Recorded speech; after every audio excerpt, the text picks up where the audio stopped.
घरात पैसा टिकत नाही, मन शांत राहत नाही असं वाटतंय का? तर आज सांगते शुक्रवारी करायचा एक साधा आणि सरळ प्रभावी उपाय, अत्यंत प्रभावी. चला तर ऐकूया. शुक्रवार हा आपल्या आयुष्यात खूप महत्त्वाचा दिवस मानला जातो. कारण हा दिवस महालक्ष्मी देवीचा, आपल्या लक्ष्मी मातेचा आणि वैभव लक्ष्मी मातेचा हा सुख, समृद्धी, गोडवा आणि समाधान यांच्याशी जोडलेला आहे. अनेक लोक मोठे उपाय करतात, मोठे खर्च करतात आणि मोठ्या पूजाही करतात. पण कधीकधी आयुष्यात बदल घडवण्यासाठी फार मोठ्या गोष्टींची गरज नसते. तर एक छोटासा उपायसुद्धा मनापासून जर केला तर तो उपायसुद्धा पुरेसा ठरतो. आज मी तुम्हाला असाच एक साधा पण अनुभवातून प्रभावी ठरलेला शुक्रवारचा उपाय सांगणार आहे. तो म्हणजे साखर वापरून केला जाणारा उपाय. शुक्रवारी सकाळची वेळ खूप शक्तिशाली मानली जाते.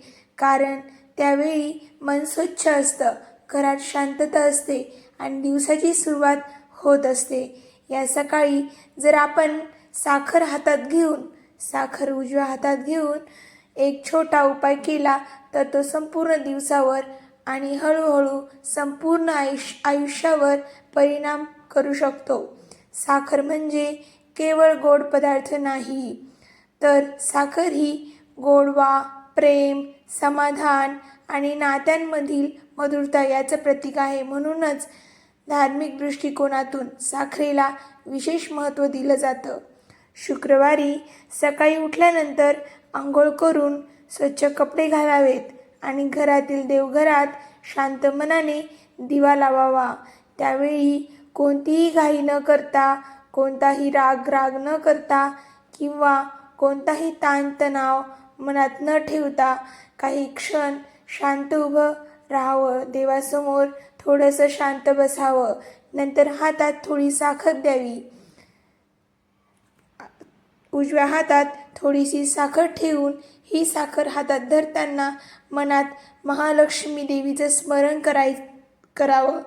या क्षणी मनात एकच भावना असावी की आपल्या आयुष्यात साखरेसारखा गोडवा टिकून राहावा. ही साखर हातात धरून आपण मनात किंवा हळूहळू आवाजात अशी प्रार्थना करू शकतो की आई लक्ष्मी, माझ्या घरात साखरेसारखा गोडवा राहू दे, माझ्या नात्यांमध्ये कडूपणा येऊ नको देऊस आणि माझ्या संसारात शांतता, समाधान टिकून राहू दे. ही प्रार्थना शब्दांपेक्षा भावनेतून केली तर तिचा प्रभाव जास्त जाणवतो.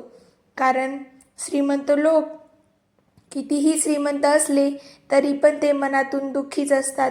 म्हणून समाधान असणे आयुष्यात खूप महत्त्वाचे आहे.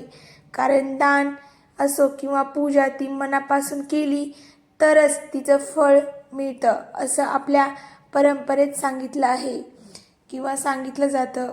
शुक्रवारी साखर हातात घेतली की मन नकळत शांत होतं.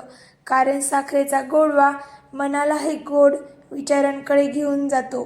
अनेकदा घरात भांडण, गैरसमज, आर्थिक तणाव किंवा मानसिक अस्वस्थता असते. अशा वेळी आपण नकळत कडू बोलतो. पण शुक्रवारी साखर उपाय केल्याने मनाला आठवण होते की आयुष्य गोड ठेवणं आपल्या हातात आहे. हा उपाय करताना मनात कोणत्याही प्रकारचा विरोधात वाईट विचार ठेवू नयेत. कारण साखरेचा उपयोग गोडपणासाठी आहे, कटुतेसाठी नाही.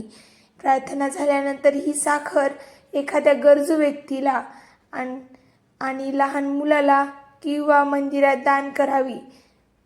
साखर दान करताना ती किती दिली यापेक्षा ती कशा भावनेने दिली याला जास्त महत्त्व असतं. ही साखर देताना मनात समाधान असावं आणि चेहऱ्यावर हलकंसं हास्य असावं. कारण दान हे नेहमी आनंदाने केलं तरच त्याचं पुण्य मिळतं. शुक्रवारी दिलेली साखर अनेकांच्या आयुष्यात गोड क्षण निर्माण करते आणि त्या गोड क्षणांमध्ये पुण्य आपल्यालाही मिळतं. असं मानलं जातं की शुक्रवार साखर दान केल्याने शुक्रग्रह मजबूत होतो आणि शुक्रग्रह मजबूत असेल तर आयुष्यात सुख, ऐश्वर्य, सौंदर्य आणि समाधान टिकून राहतं. विशेषतः विवाहित स्त्रियांसाठी हा उपाय खूप खूप महत्त्वाचा मानला जातो. कारण शुक्र ग्रह आणि महालक्ष्मी देवी हे संसाराच्या सुखाशी जोडलेले आहेत. साखरेसारखा गोड संसार हवा असेल तर साखरदान हा एक सोपा आणि सुरक्षित उपाय मानला जातो. हा उपाय केल्यानंतर लगेच चमत्कार होईल अशी अपेक्षा ठेवू नये, कारण काही गोष्टी वेळ घेतात पण काही दिवस सातत्याने हा उपाय केल्यावर मनात एक वेगळीच शांतता जाणवायला लागते. घरातलं वातावरण हळूहळू बदलायला लागतं आणि नात्यांमधील कडूपणा कमी होत जातो. अनेक लोक असे सांगतात की शुक्रवार साखरदान उपाय केल्यानंतर त्यांना पैशांबाबतची चिंता कमी वाटायला लागते आणि घरात विनाकारण होणारे वाद थांबले जाते. तर हा उपाय खूपच प्रभावी आहे. तुम्ही एकदा नक्कीच करून पहा. या उपायाची सगळ्यात सुंदर गोष्ट म्हणजे तो कोणालाही त्रास न देता, कोणालाही कोणता धोका न घेता केला जातो. यात कोणतीही अंधश्रद्धा नाही, तर ही श्रद्धा आहे जी मनाला सकारात्मक दिशेने नेते. साखर ही गोडीची आठवण करून देते आणि आपल्यालाही गोड बोलण्याची, गोड वागण्याची प्रेरणा देते. त्यामुळे हा उपाय केल्यानंतर आपण स्वतःही बदलायला लागतो आणि तोच खरा बदल असतो. शुक्रवारी साखर उपाय करताना एक गोष्ट लक्षात ठेवावी की त्या दिवशी शक्य तितकं कडू बोलणं टाळावं, कुणाशी वाद घालू नये आणि मन शांत ठेवण्याचा प्रयत्न करावा. कारण साखर हातात घेऊन गोडपणाची प्रार्थना करणं आणि नंतर दिवसभर कडू वागणं याला काही अर्थ राहत नाही. उपाय तेव्हाच प्रभावी ठरतो जेव्हा आपलं वागणं आणि विचारही त्याच दिशेने जातात. हा उपाय केवळ पैशांसाठी किंवा इच्छापूर्तीसाठी नाही, तर मनाची शांती, घरातील सकारात्मक ऊर्जा आणि नात्यासंबंधांमधला गोडवा टिकवण्यासाठी आहे. जेव्हा घरात शांतता असते तेव्हा आपोआप इतर गोष्टी मार्गी लागतात. म्हणूनच असं म्हटलं जातं की साखर उपाय हा खूप आयुष्य गोड करण्याचा एक साधा पण खूप सुंदर मार्ग आहे. जर तुम्ही हा उपाय श्रद्धेने आणि सातत्याने केला तर काही काळानंतर तुम्हाला जाणवेल की तुमचं बोलणं, विचार करणं आणि वागणं सुद्धा बदलायला लागलं आहे. आणि यात हाच बदल महालक्ष्मी देवीची खरी कृपा मानली जाते. शुक्रवार आला की साखर हातात घ्या, मनात गोड विचार ठेवा आणि आयुष्य गोड करण्याचा हा छोटासा प्रयत्न नक्की करून